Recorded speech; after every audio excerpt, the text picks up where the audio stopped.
वडोदरा जिला के 5 विधायकों की ओर से मुख्यमंत्री भूपेंद्र पटेल के सामने पत्र लिखकर जो पेशकश रखी गई है, इस मामले में आज वडोदरा के युवा सांसद डॉक्टर हेमांग जोशी की प्रतिक्रिया सामने आई है। इस मामले में उनका यही कहना है कि अभी तक इस लेटर के बारे में उनके ध्यान में कोई भी जानकारी नहीं है। जब उन्हें लेटर मिलेगा तब उनकी ओर से इस मामले में कोई सही प्रतिक्रिया दी जा पाएगी, लेकिन अब तक उनकी नज़र में तो सब कुछ ठीक तरीके से चल रहा है। तब उनकी ओर से 5 विधायकों के साथ भी इस मामले में ज़रूर बातचीत की जाएगी। तब आइए सुनते हैं इस पूरे मामले पर सांसद डॉक्टर हेमांग जोशी की प्रतिक्रिया।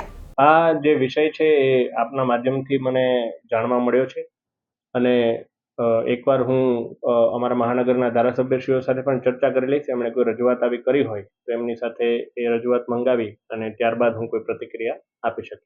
કોઈ પણ ચૂંટાયેલા પ્રતિનિધિ હોય તેઓ હંમેશા અધિકારી અને મંત્રીમંડળના તમામ મંત્રીશ્રીઓ, માનનીય મુખ્યમંત્રીશ્રી, એમની સાથે પોતાની લાગણી, પોતાની વેદના એ હંમેશા વ્યક્ત કરી શકતા હોય છે।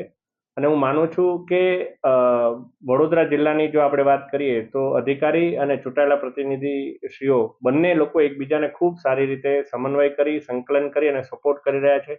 આપ જોઈ શકો છો કે હર મહિને જે સંકલનની બેઠક થતી હોય છે એમાં પણ અમારા તમામ ચૂંટાયેલા પ્રતિનિધિશ્રીઓ અહીં આવી અને અધિકારીશ્રીઓ સાથે સંકલન કરી અને લોકોની સમસ્યાનું નિરાકરણ આવે એ માટેના પ્રયાસ કરતા રહેતા હોય છે।